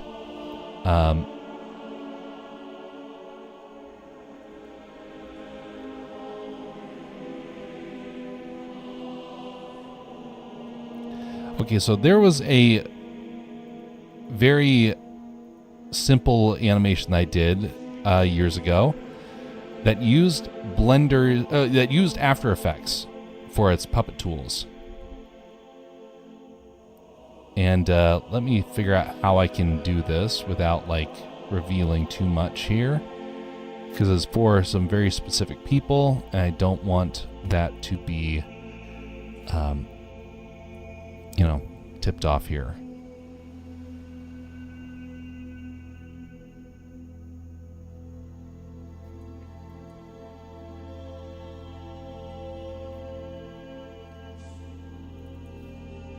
Well, I thought this was going to be super easy. And suddenly I'm realizing, dang, just to pull up the example is tough. So what I'll do instead is I will show you what you can do with Blender. Because Blender, I do have that one already good to go. I just don't have the After Effects one. That is under Castercraft and under Studio Strange Winds. Now you might recall this from a couple of months back. So this right here is using all the same features that you will find in After Effects.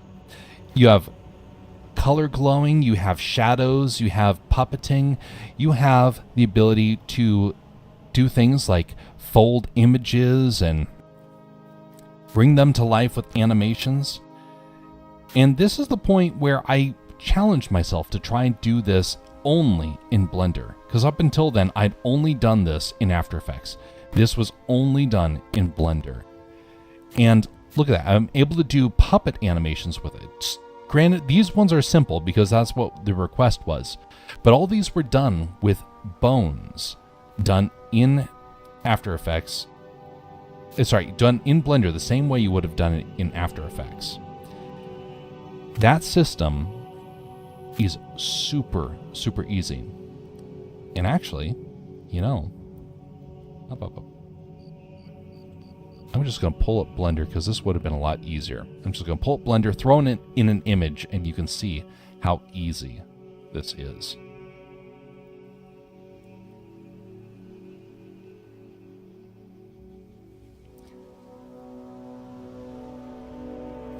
Because we're done with the drawing for tonight, and I can take a brief moment to showcase this. Okay, here we got Blender. I'm going to move this back here, bring my keyboard forward so we can pull this off.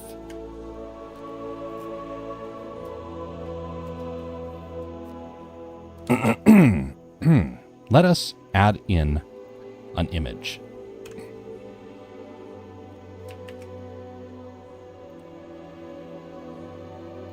Image is plain.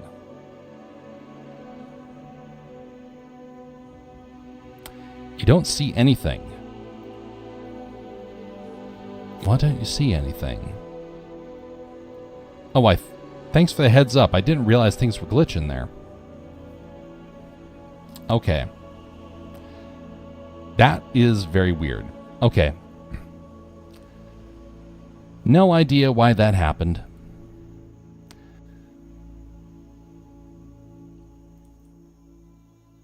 So we're going to get a photo here.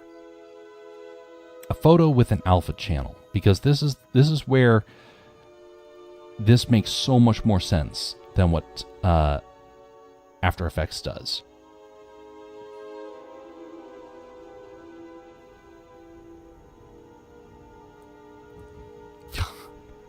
We're going to do something super simple. We're bringing in a stick figure.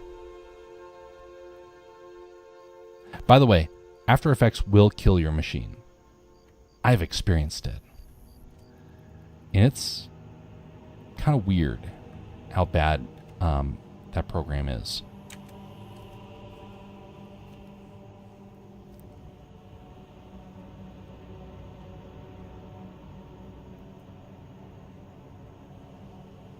All right, here we got our stick man. What we're going to do is we're going to add in a very simple bone system. We're just going to have him doing a little bit of a wiggle right here. Because, you know, if we want to do like full character, then we just have to put in more time and effort. Then this is a simple little test here. So we're going to grab this, we're going to grab that, and we're going to automatic weights.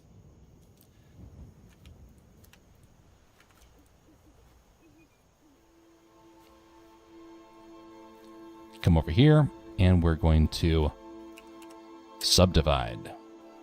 This is how we get a resolution. This is something that Blender has that After Effects does not. So by increasing this, we're able to come back in here and start to bend him based upon this bone system. And if we want more resolution, you can be able to increase it like that.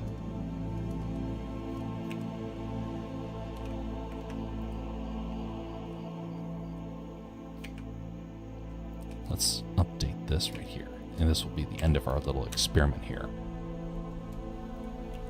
There we go. See? We're able now to bend him with this bone system, same way as we would have done in After Effects. The amount of time it takes for After Effects to render this, though, is huge. So. Oh no, not the bones! Yes, indeed. But this is how I did that Old West animation. I had all the characters cut out as PNGs. I just added a couple bones and voila, added it on in. Actually, wait a minute, I should have just done that. Just should have added in one of those characters because, you know, that's a lot more efficient than that. But anyway, I love doing this sort of thing. It was because I had recently done something like that with After Effects, and I was waiting for hours and hours for that to render. And then I pulled it up in After Effects and got it done in a day. It's like, how in tarnation is After Effects so bad by comparison? Artwork. Yeah, here we go.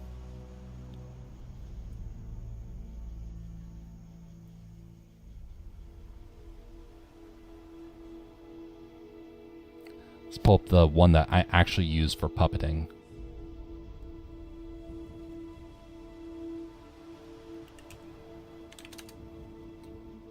So it's going to be a silhouette right here just because I had it a lot darker. But this is the same sort of thing. So you'll notice that if we add in subdivisions, look what we're able to do. We're able to get a higher resolution. Well, the one thing that we can do here that you cannot do in After Effects, you can delete the extra geometry. Right there. Just grab all that, delete. You don't have to worry about that anymore. Come over here, delete. And so you're able to cut your character out like this, and then it makes them all the more flexible. So right here, for example, we have the arms that are right there. Well, you're able to separate that out as different geometry as a result. Helping out with the puppeting process is really, really effective. Basically need to have every item in background separate as PNG files. Yes, if you're doing it in After Effects, they will say, "Oh, you can just use the what is it? The live crop tool or something like that." Do not trust them when they say that. That thing is a processor killer, because it requires calculations every single frame. It's a nightmare. By cutting it out as PNGs, it gives you something that you can be able to work with and change as you go along with your project. So right here, I'm just cutting this image apart here. So that way, these elements stay separate. So that I'm able to come along here. And what is the hotkey for this? It's oh golly, it's been a while since I've done this. Is it Shift V? Nope. Is it Alt V? Nope. Is it Control V? Nope. Oh golly, I don't remember right now off the top of my head. It's split faces by edges. I think that might be it. Yeah, that was definitely it. Okay, wow. I was getting worried that wasn't gonna work. So now I have those things separate. When I come in here, I'm able to grab my bone system, port 5,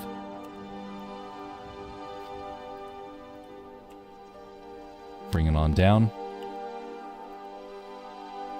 have it separate out like this. By the way, exact same system that After Effects uses, just better. By doing this, I have the ability to also, have it actually function like the character's limbs are nice and isolated. Okay, here we go. Grab this. We're going to parent with automatic weights, but you will notice there are some problems that start to occur. Well, can start to occur. Because if we come along here and try and select the different bones. Oh, wait a minute. They actually have fixed the bug. Okay, never mind. The problem has more or less been resolved. Come right along here. There is just a little bit of problems here. So we're going to turn the strength down to 0.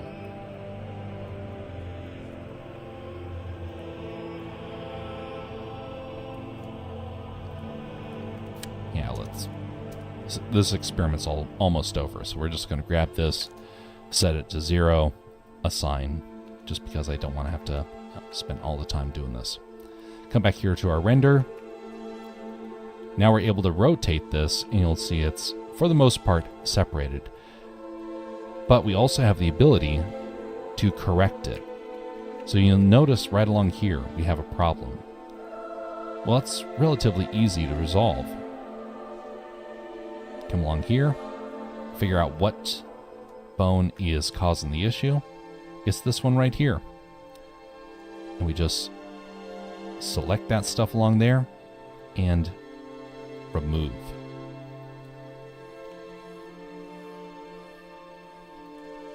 Same thing here.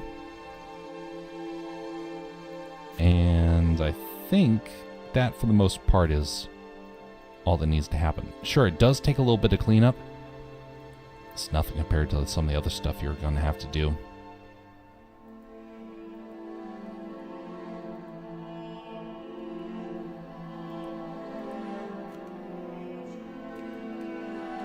But anyway, oh, that's why. Because I had to increase it down here. I knew there was something I was messing up. There we go. And our Wolfman is now completely finished. Notice how quickly it was. I mean, minus my mistakes. But now we have a workable character. And by doing that to other parts of his body, we're able to pull off that effect. And here's the other cool thing. It's in 3D.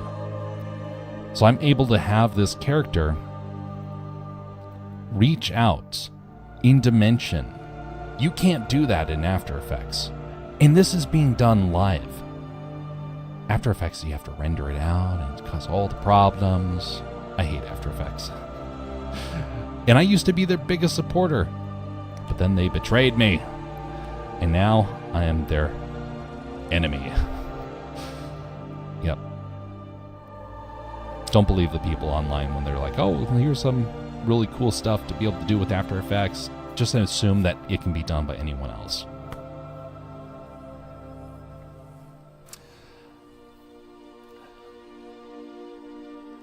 But would I be able to get the finished animation project back to Paint to fix some shadow errors and stuff? You don't take it back to the Paint software necessarily. You can actually update it straight there in Blender, update the image, and it just gets, updated inside the project file. It's actually relatively simple. I'll have to try and do a demonstration of that sometime, because I did that a while back, and there's some really neat things you can do with it. Some really neat effects that nobody's really talking about online. I think it might be YouTube. YouTube's probably suppressing it and other things. Anyway, I need to wrap it up because I have work in the morning. And we got our initial animation down. It's simple. It's bad. But it's good enough. And I can add it into the game later on and replace this little figure with that character. Will he be better? Nah. But you know what? He'll be custom made, and I can work with it. By the way, I did a lot of small updates. One of the things is I updated the text. I updated a lot of the functions. I now have story elements that I can add in. We're almost done. Almost done. There's a list of like 5 things left, 5 major things left that I need to update, and one of them is the rest of the artwork. But we're almost there. Almost there. On that note, folks, we're going to be wrapping up. I don't think we're going to be raiding tonight on the Twitch side. I don't think anyone's live. Ripley? No. We're actually going to be changing that. And the reason why is because I realized, I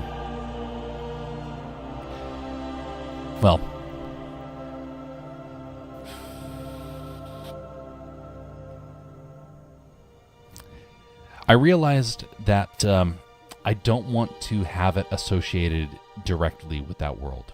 We're actually going to be changing the monsters, actually. And we'll cover the reasons as to why later on. But we're going to be removing all references to the Alien franchise, even though it's initially for the D&D community that's doing it based upon that. The reason why will be explored later on. We should be back maybe tomorrow, if not the day afterwards, to do more of this animation. I should be able to get the rest of him animated next time, because tonight was just trying to figure out his look. And now we're just going to mirror the elements, and I think in total we have to just get all these images. I don't think we're going to need to do too much more.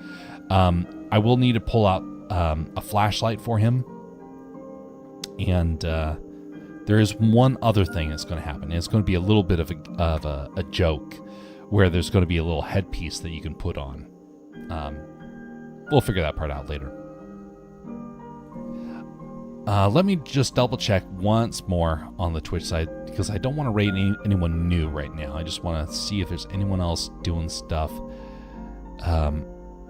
that is art related, and there are actually.